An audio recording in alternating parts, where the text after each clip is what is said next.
오늘 우리에게 주신 하나님의 생명의 말씀은 요한계시록 10장 1절에서 11절까지 말씀입니다.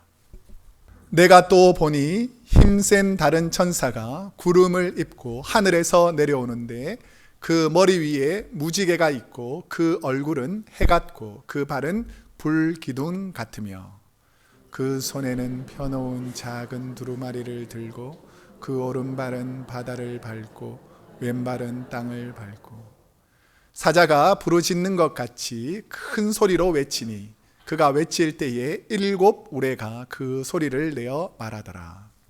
7 우레가 말을 할 때에 내가 기록하려고 하다가 곧 들으니 하늘에서 소리가 나서 말하기를 7 우레가 말한 것을 임봉하고 기록하지 말라 하더라. 내가 본 바 바다와 땅을 밟고 서 있는 천사가 하늘을 향하여 오른손을 들고 세세토록 살아계시니 곧 하늘과 그 가운데 있는 물건이며 땅과 그 가운데 있는 물건이며 바다와 그 가운데 있는 물건을 창조하신 이를 가리켜 맹세하여 이르되 지체하지 아니하리니 7째 천사가 소리내는 날 그의 나팔을 불려고 할 때에 하나님이 그의 종 선지자들에게 전하신 복음과 같이 하나님의 그 비밀이 이루어지리라 하더라. 하늘에서 내게 들리던 음성이 또 내게 말하여 이르되 내가 가서 바다와 땅을 밟고 서 있는 천사의 손에 펴놓은 두루마리를 가지라 하기로.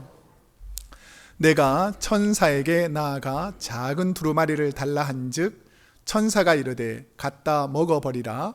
내 배에는 쓰나 내 입에는 꿀같이 달리라 하거늘 내가 천사의 손에서 작은 두루마리를 갖다 먹어버리니 내 입에는 꿀같이 다나 먹은 후에 내 배에서는 쓰게 되더라. 그가 내게 말하기를 내가 많은 백성과 나라와 방언과 임금에게 다시 예언하여야 하리라 하더라. 아멘.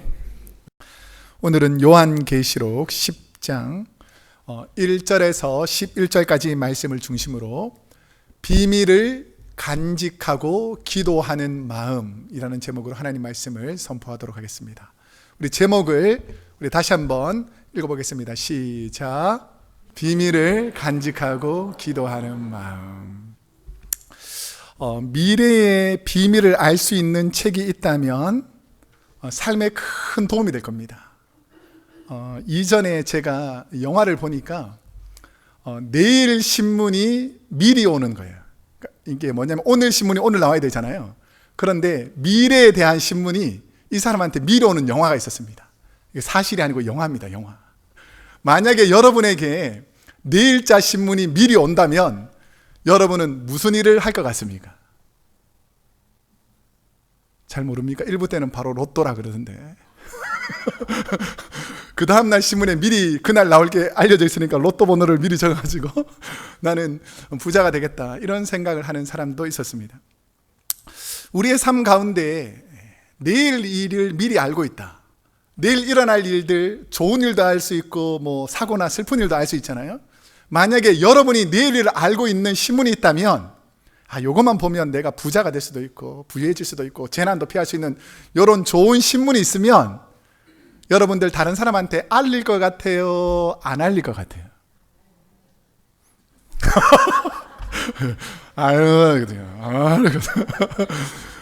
안 알릴 것 같은 이유가 뭡니까? 이거는 나만 알고 있으면 다른 사람보다 더 혜택을 받고 부를 누릴 수 있다라고 생각하기 때문일 것입니다. 목회자인 저에게도 참 힘든 일 중에 하나는 뭐냐면 중요한 결정을 하고 이 결정을 시행하기 전에 이 결정 때문에 즐거워할 사람도 있고 이번 결정에 대해서 좀 섭섭할 사람이 있을 수 있잖아요. 그렇기 때문에 중요한 결정을 내리고 난 다음에 수십 번 혹은 수백 번 기도하면서 이 맡겨진 일들을 내가 미리 알고 있던 일들을 어떻게 알려줄까에 대해서 고민을 많이 하게 됩니다. 아마 요한계시록에서 요한도 마찬가지로 다른 사람이 모르던 수많은 하나님의 비밀과 계시를 요한이 알고 요한계시록에서 기록하고 있기 때문에 요한의 입장에서 생각해 보면 이 비밀을 다 알려줄 수도 없고 또 어떤 것은 감추어뒀기 때문에 자신만 알아야 되는 이런 비밀스러운 내용이 있는데, 오늘 본문의 내용들이 바로 하나님께서 세상 사람들에게는 비밀로 하고 요한에게 알려준 귀한 말씀에 관한 스토리입니다. 그러면 요한계시록은 어떤 책인가를 생각해 보면 AD 363년, 그러니까 예수님이 탄생하셔서 363년이 지날 때까지 교회가 그냥 결정하지 않고 교회 리더들이 총회, 오늘날로 따지면 노회나 총회를 통해서 예루살렘 공회의 같은 첫 번째 회의를 통해서 중요한 일들은 결정하고 모든 교회가 함께 이 일들을 시행했습니다. 자, 그런데 AD 363년에 라오디게아 종교회의 때까지만 해도 신구약 성경을 정할 때에 신약 성경은 지금 몇 권이죠? 아는 것은 말해도 됩니다. 신약 성경 지금 몇 권이죠? 27권이죠. 근데 그때까지만 해도 26권이었습니다. 왜냐하면 요한계시록은 워낙 비밀스럽고 읽어도 잘 이해가 되지 않고 이게 과연 예수님의 복음에 도움이 되겠냐라고 생각해서 그때까지는 정경으로 성경으로 넣지 않았다가 AD 397년 칼타고 3차 회의에서 비로소 정경으로 인정하게 되는데, 그 이유는 요한계시록 안에 있는 워낙 난해하고 비밀스러운 이야기들이 많았기 때문입니다. 오늘 본문 역시 우리가 지금 계시록을 계속해서 배우고 있는데 7인을 떼어서 두루마리에 있는 내용들을 하나씩 인을 뗄 때마다 온 세상이 재앙이 내렸고, 7인 재앙 다음에 내리는 재앙이 7천사가 나팔을 하나씩 불면서 나팔을 부는 재앙입니다. 그래서 제가 지난주까지 5번째 나팔에 대한 재앙을 설명해 드렸고, 오늘 본문은 6번째 나팔을 분 이후 그리고 7번째 나팔이 부는 그 사이에 하나님께서 아무리 회개하라고 재앙을 내리고 벌을 주어도 회개하지 않는 백성들에게 하나님께서 요한을 따로 불러가지고 힘센 천사를 통해서 비밀스러운 이야기를 들려주는 부분이 오늘 본문입니다. 그럼 왜 이 세상은 하나님 앞에서 회개하지 않을까? 이 6번째 나팔이 부러진 다음에 오늘 본문 바로 전 6번째 나팔 마지막 부분에 그때 당시와 이 땅의 사람들의 모습들이 기록되어 있습니다. 한번 읽어보겠습니다. 계시록 9장 20절에서 21절 우리 함께 읽겠습니다. 시작. 이 재앙에 죽지 않고 남은 사람들은 손으로 행한 일을 회개하지 아니하고 오히려 여러 귀신과 또는 보거나 듣거나 다니거나 하지 못하는 금, 은, 동과 목석의 우상에게 절하고 또 그 살인과 복술과 음행과 도둑질을 회개하지 아니하더라. 문제는 뭐라고요? 회개하지 않는다는 거예요. 하나님께서 여러분에 계속 경고하는 거예요. 목회자의 메시지를 통해서 이렇게 하십시오라고 경고하고, 우리의 인생과 삶 속에서도 어려움을 주고 고난을 주고 힘든 일을 주어서 하나님 앞으로 돌아오기를 원하는데 끝까지 자기 고집대로 버티는 거예요. 나는 은금동만 있으면 된다. 물질을 우상 숭배하고 자기가 복수를 치고 자기 마음대로 살아가는 것이 옳다라고 버티는 것이죠.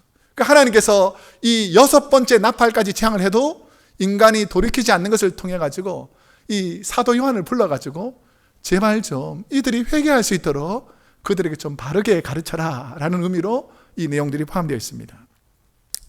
지속되는 재앙 속에서도 회개하지 않는 인간들을 향해 하나님은 누구를 보내는가? 자, 1절 말씀, 오늘 본문 1절을 함께 하겠습니다. 시작. 내가 또 보니 힘센 다른 천사가 구름을 입고 하늘에서 내려오는데 그 머리 위에 무지개가 있고 그 얼굴은 해 같고 그 발은 불기둥 같으며. 7인의 재앙이 이 첫 번째였으니까 7인의 재앙에서도 7번의 재앙이 내렸습니다. 그리고 지금 7 나팔 재앙이 진행 중이니까 지금 몇 번째 재앙까지 나팔이 불렸다고요? 6번째. 그러니까 첫 번째부터 6번째 나팔 재앙까지 계속해서 하나님께서 재앙을 내리는데도 회개하지 않는 거예요. 오히려 더 강팍해져 있는 것입니다. 그러니까 하나님께서 요한에게 힘센 천사를 보냅니다. 이 힘센 천사의 모습을 보니까 구름을 입고, 이 말하면 구름을 타고 구름 사이에서 하늘에서부터 이렇게 쭉 내려오는데 그 머리 둘레에는 뭐가 있다고요? 무지개가 있고, 또 그 얼굴은 어떻게 생겼습니까? 해 같고 그 발은 불기둥 같으며 라고, 이렇게 천사가 쭉 하늘에서부터 사도 요한에게 옵니다. 오늘 본 환상 중에 힘센 천사에 대해서는 도대체 이 힘센 천사가 어떤 사람일까, 어떤 존재일까에 대해서 신학자들이 세 가지 여러 견해를 두고 해석합니다. 그 첫 번째는 뭐냐면, 구름 타고 하늘로 올라가셨다가 이 땅에 다시 오실 것이라고 약속한 분이 누구죠?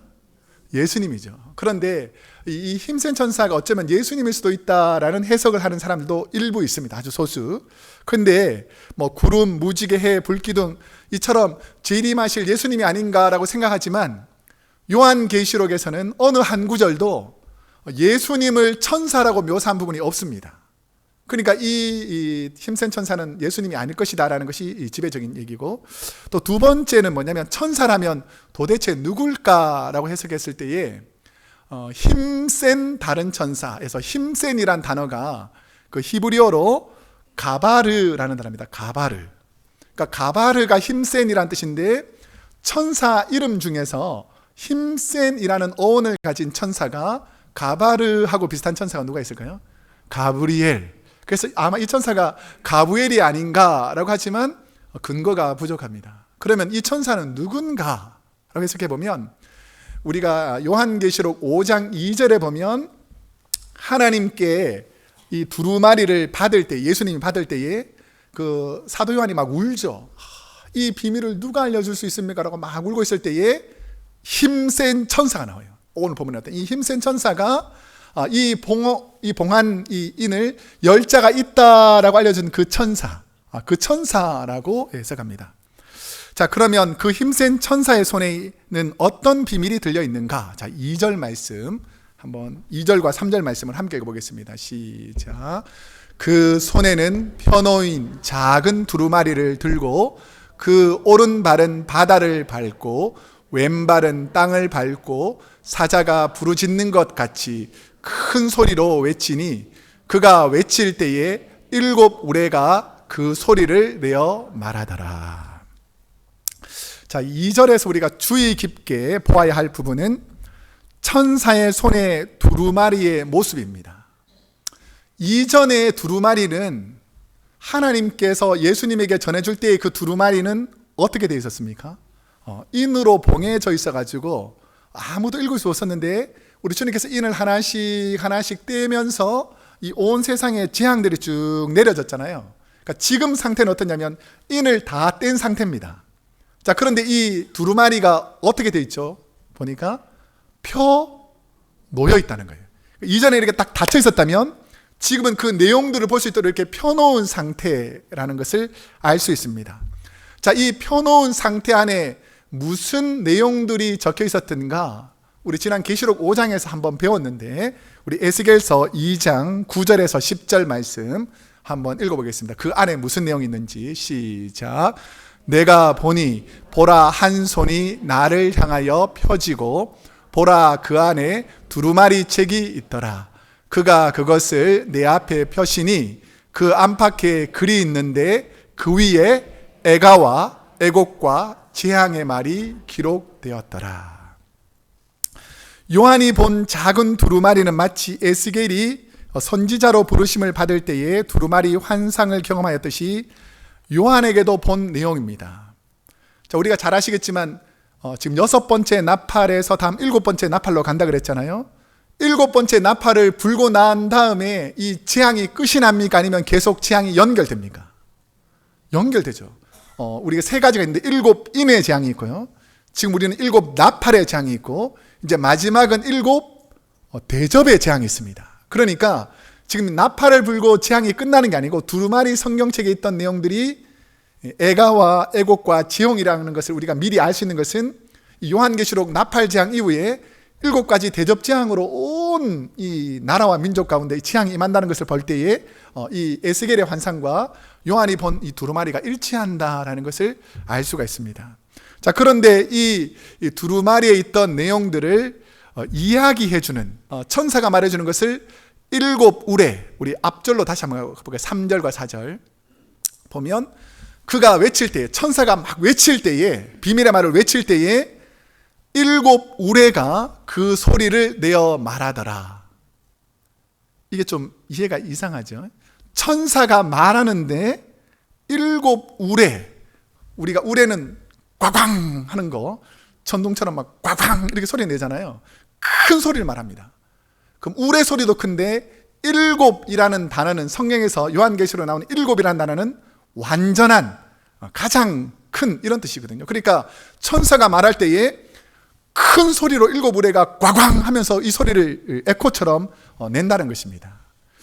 우리가 잘 아시겠지만 산에 가서, 우리 한국 분들 대부분 산에 가서 뭐라고 외치죠?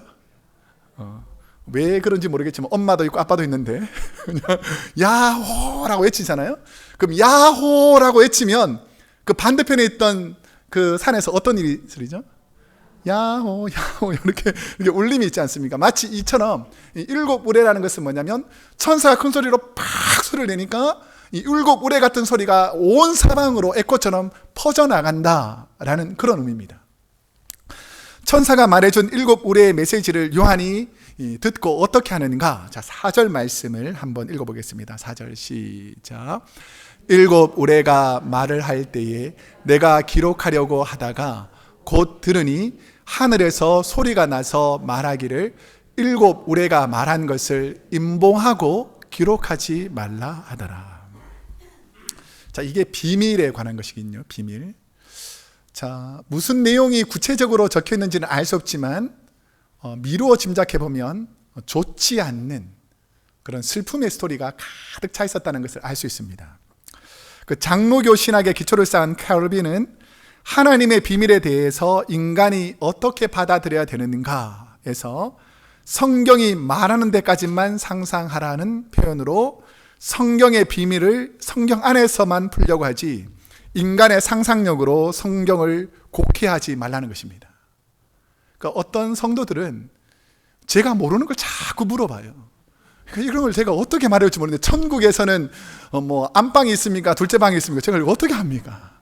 그러니까 예수님은 뭐 보좌가 금으로 되어 있습니까? 은으로 되어 있습니까? 이런 것들을 우리가 자세히 성경책에 기록되어 있지 않기 때문에 제가 늘 해주는 말이 있습니다. 뭐죠?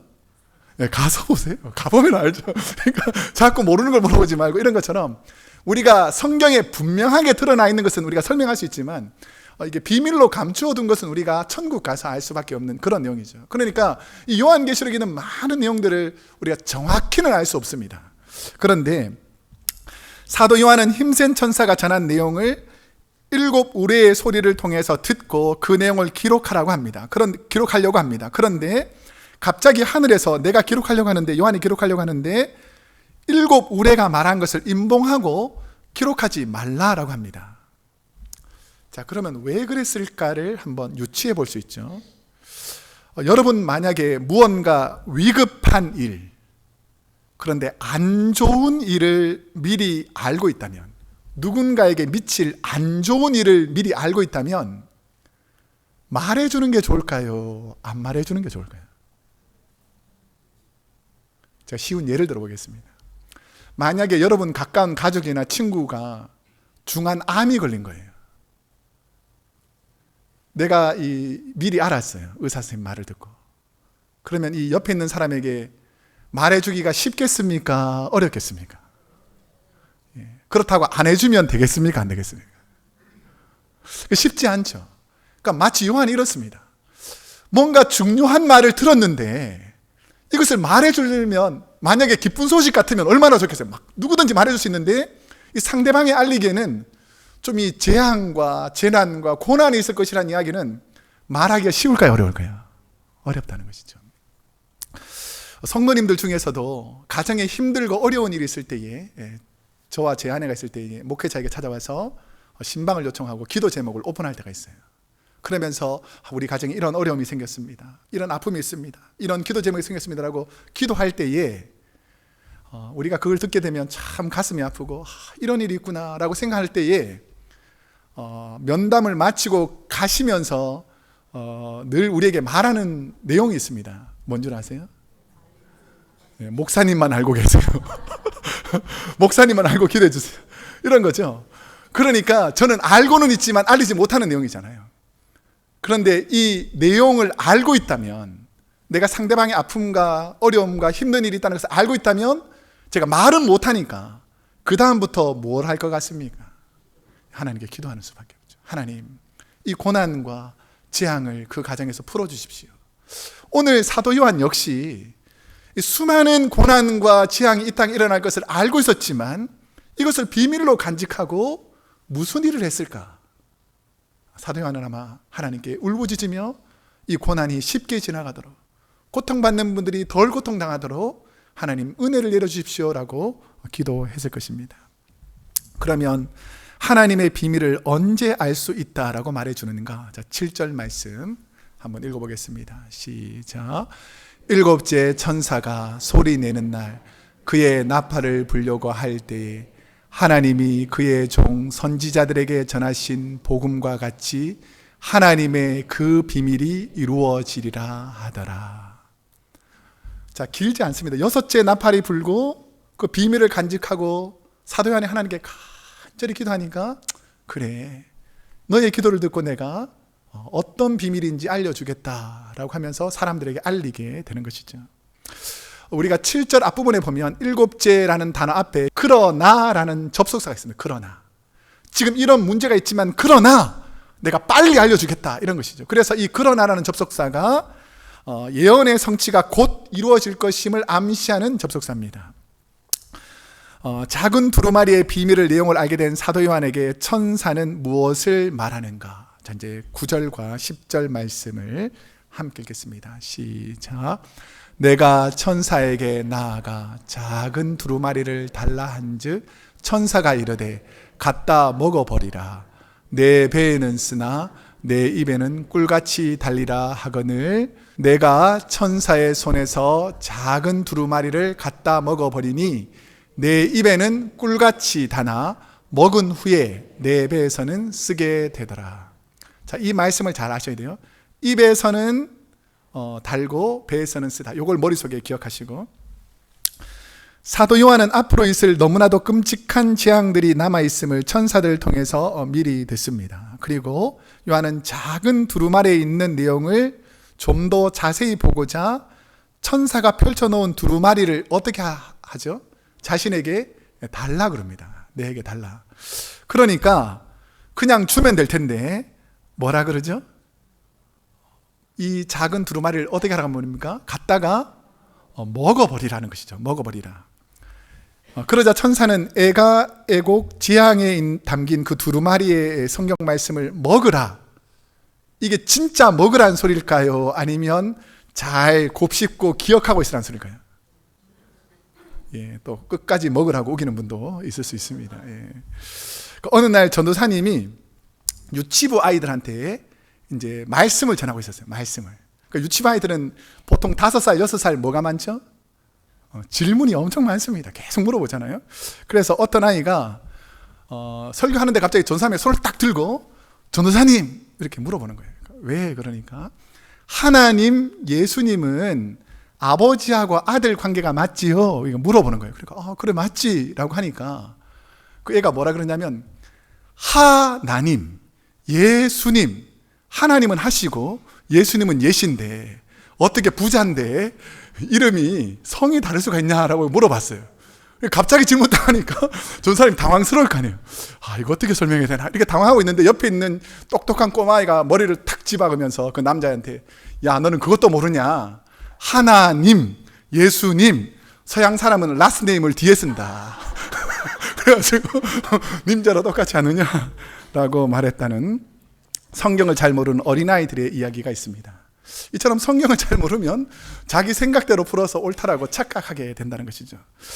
천사가 두루마리를 먹으라는 의미는 채찍을 씹어 먹으라 이런 의미가 아니라 하나님의 말씀을 깊이 묵상하라는 뜻입니다. 어떤 분은 성경에 쓰여졌으니까 그대로 해야지라고 생각할 수 있는데 요한복음 6장 54절 55절에 보면 주님께서 이런 말씀을 하셨습니다. 한번 읽어보겠습니다. 시작. 내 살을 먹고 내 피를 마시는 자는 영생을 가졌고 마지막 날에 내가 그를 다시 살리리니 내 살은 참된 양식이요 내 피는 참된 음료로다. 자, 여러분 이 책을 그대로 읽으면 어떻게 됩니까? 예수님의 살을 뜯어먹고 예수님의 피를 마시는 마치 식인종처럼 들리잖아요. 이런 오해가 있었을까요? 없었을까요? 있었습니다. 우리 조선에 복음이 처음 들었을 때에 우리 기독교인들을 박해할 때 이 구절을 가지고 이 인간들은 식인종이다, 어떻게 사람의 살과 피를 먹게 되느냐, 이런 식으로 오해했다라는 것이죠. 성경을 잘 모르는 시절, 과거 한국 기독교에는 어린아이들의 대화처럼 많은 성경적 오해가 있었습니다. 그러면 왜 요한이 먹은 두루마리가 입에는 꿀같이 달지만 배에는 쓰다라고 표현했을까? 자, 오늘 본문에서 제일 중요한 메시지입니다. 잘 들으셔야 돼요. 두루마리 책의 말씀을 먹을 때에는 꿀같이 달다라는 뜻은 하나님의 비밀의 예언의 말씀을 받는 것은 기쁘다는 거예요. 여러분, 하나님 말씀을 여러분이 직접 듣고 깨달으면 기쁩니까? 즐겁습니까? 기쁘죠. 저도 목회하면서 말씀을 전할 때는 너무너무 기쁩니다. 그런데 이 기쁨만 있는 게 아니라는 거예요. 배에는 쓰다, 이 말이 뭐냐면 하나님께 받은 비밀의 내용이 고통과 아픔의 예언이라면 이것을 전하기가 쉬울까요? 어려울까요? 만약에 하나님께서 복 받습니다, 축복해 주십니다, 은혜를 주십니다, 이런 메시지를 할 때는 내가 얼마나 기쁘고 즐겁겠어요. 가만히 안 두실 것입니다, 제대로 하셔야 됩니다, 이런 말을 하면 얼마나 그분들의 마음들이 불편하겠어요. 그렇지만 하나님의 말씀이니까 선포해야 되는데, 말씀을 듣고 전할 때는 기쁨이 있지만 그것을 받아들이지 않는 사람들을 생각하니까 속이 쓰라린다는 것이죠.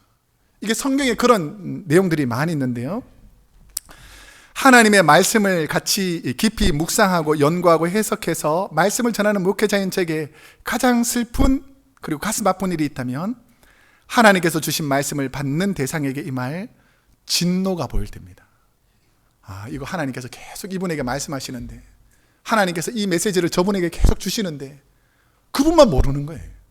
그러면서 계속해서 하나님 말씀을 거부하면 제가 기쁨으로 복음을 전하지만 제 속마음은 어떻겠습니까? 쓰리다.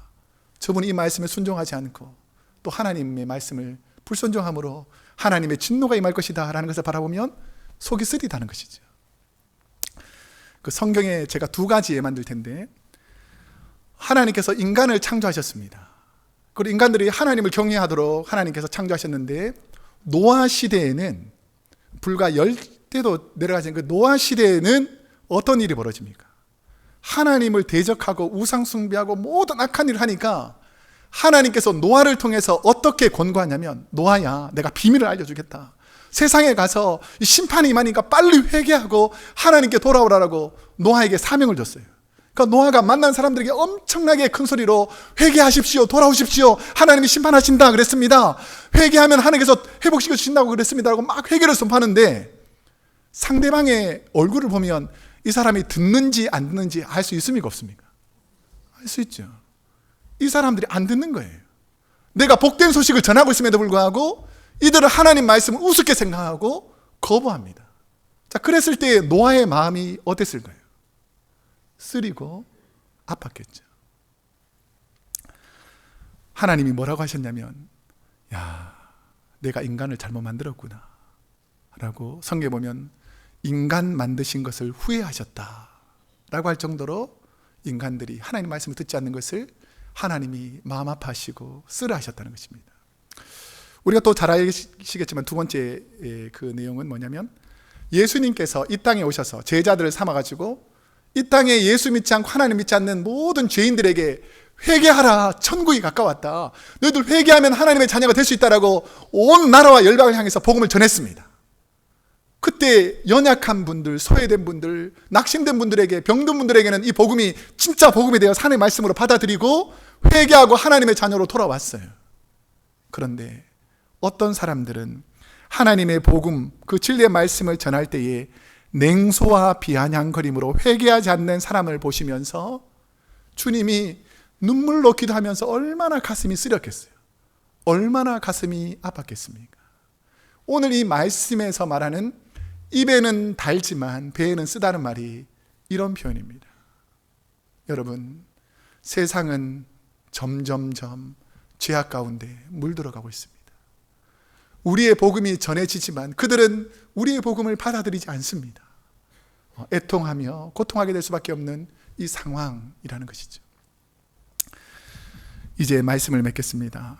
이민교회 목회자로서 제가 힘들 때에 늘 제 옆에 와서 큰 위로를 해주고 목회할 때마다 도움을 주셨던 분이 애틀란타 연합교회를 섬기셨다가 캄보디아에 2주 선교를 다녀오신 후에 선교를 토요일날 다녀오셨는데 이제 목회자는 또 주일 설교를 또 준비하셔야 되잖아요. 새벽까지 선교를 준비하시다가 이 가슴에 통증이 있어가지고 병원에 가셨는데 심장마비로 바로 돌아가셨습니다. 이분이 바로 고 정인수 목사님이신데, 이분이 돌아가시기 바로 전에 한국 가시기 전에, 선교 가시기 전에 저한테 보내준 책이 있습니다. 그 책이 바로 진정한 리더는 위기에서 빛난다라는 책입니다. 진정한 리더는 위기에서 빛난다라는 책의 내용을 쭉 살펴보니까 메시지가 이런 겁니다.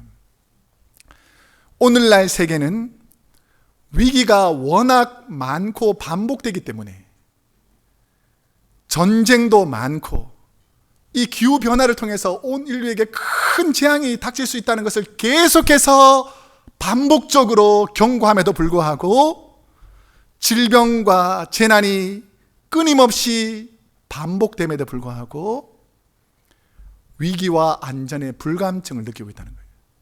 설마 비가 와서 온 땅이 물에 젖겠어? 설마 이 땅이 불바다로 변하겠어? 하나님의 메시지를 무시하는 이런 시대에 살고 있다라는 것이죠. 더 힘든 것은 뭐냐면 마약, 동성애, 물질 만능주의, 도덕과 윤리, 과학과 인간에 대한 개념과 이해가 뒤틀린 시기. 최근에는 제가 너무 끔찍해서 도저히 읽을 수도 없는 그런 기사들이 너무 많더라고요. 이게 인간으로서 이렇게 하면 안 되지라고 하는 이런 일들을 자행하는 인간들이 생기고 있다는 것입니다. 이것을 포스트 모더니즘 시대에 절대 진리를 부정하는 시대에 살고 있다라고 그 책에서 평가합니다. 세상은 주님의 재림과 심판이 다가옴을 알지 못하고 마치 벼랑 끝으로 내달리는 배처럼 몰락의 길을 걸어가고 있습니다. 그 이유는 진리요 생명의 양식인 하나님의 말씀을 먹지 않고 하나님의 말씀을 전하지 않는 부족한 저와 여러분의 책임도 있다라는 것이죠. 저는 우리 교회를 향한, 우리 자녀와 가정을 향한 하나님의 계획과 뜻이, 이 모든 비밀이 성경 안에 있는 줄로 믿습니다. 혼탁해져 가는 세상 속에서 점점 쾌락과 세상의 가치관으로 향하는 이 땅을 향한 성경의 비밀을 알았다면 게으르고 나태한 육체를 날마다 깨워 자녀를 위해, 가정을 위해, 교회를 위해 기도하는 자리, 예배의 자리로 나올 수 있기를 축복합니다. 오늘 예배가 그냥 주일 예배로 그쳐서는 안 됩니다.